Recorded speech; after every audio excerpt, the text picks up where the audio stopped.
Pull right off.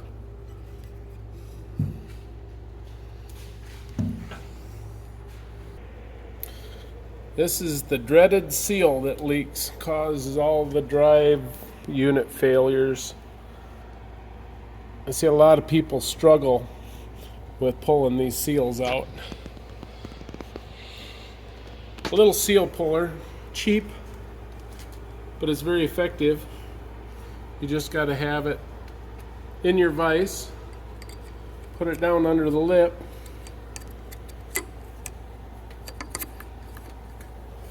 and then tighten your vise up.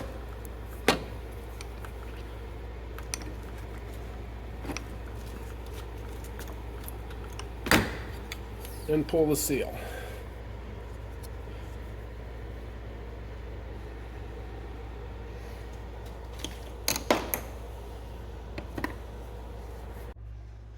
Okay, it's time to remove the snap ring that holds this tube in.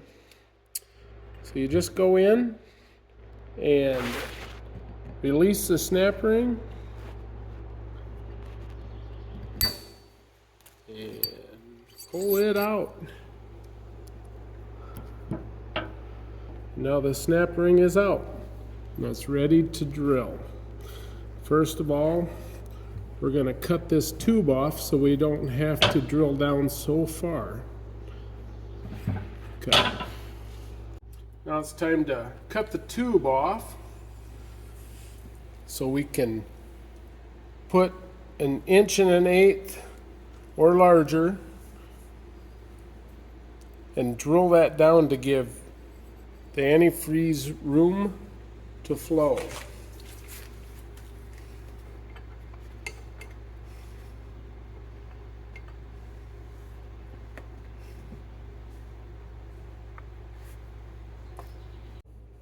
Ready? All right, it's time to cut the tube off so we can get it in the drill press and use our 1.25" drill bit to chamfer that down to size.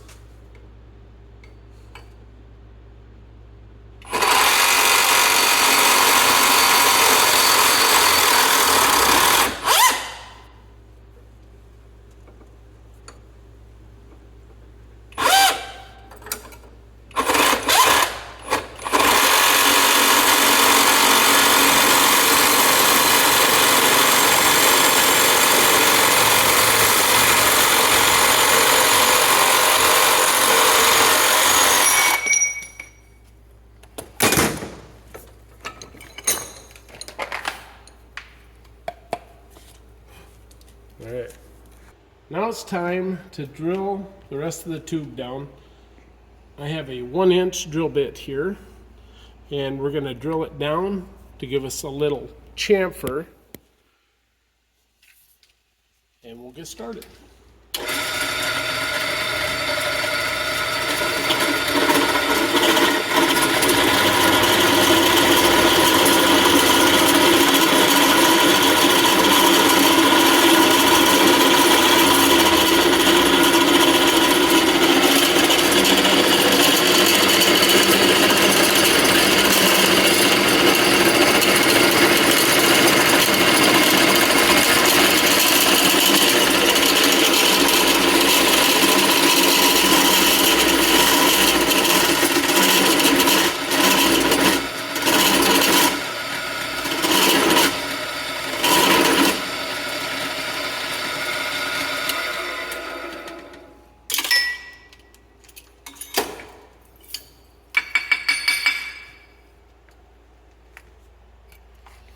I got a little trim work to do right here.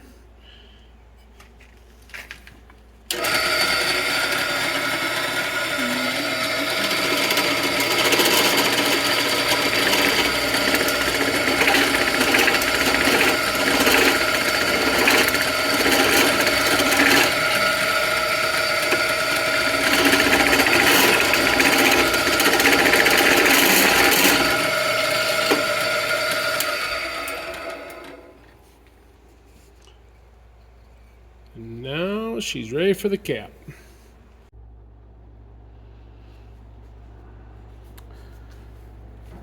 So once you get it drilled,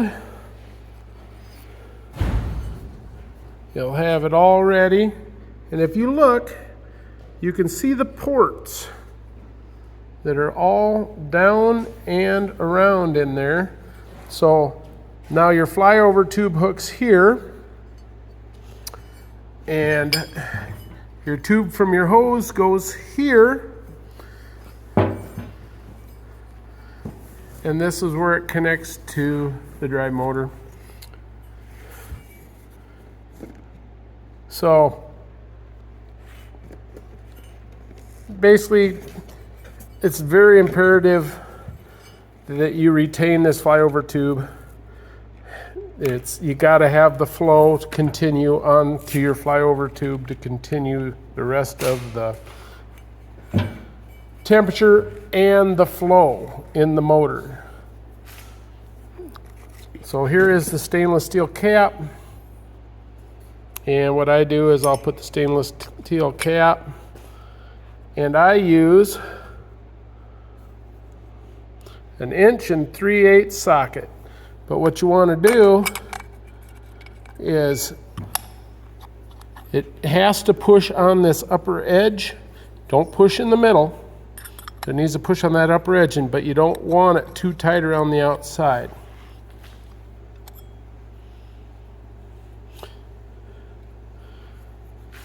And then we use the Permatex sleeve retainer, high temperature, 64,000. Was specially designed for this style stainless steel cap going into an aluminum housing. It will help retain the cap and will not let it leak. Okay, time to put the sleeve retainer in. Just a little dab around the outside is plenty for this. No need to overdo it.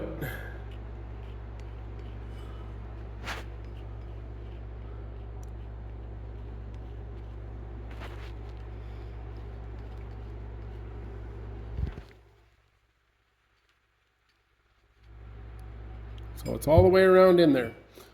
So I just dropped the cap in there. And then I put my socket in there. Whatever you do, don't pound these in. You'll have problems. You need to press it in.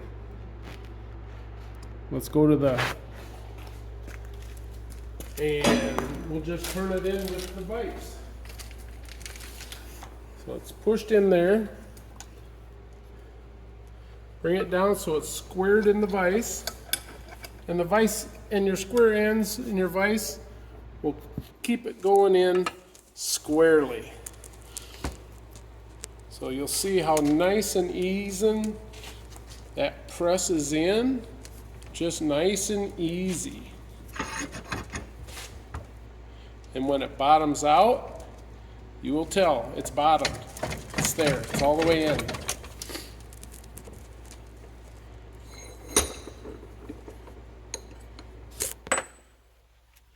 And now that is ready to install. You have a coolant delete and an LDU on a Tesla. Quick and easy. You'll actually get a little bit of rotor cooling just from radiant heat going into your coolant that's bypassing here. She's ready to go.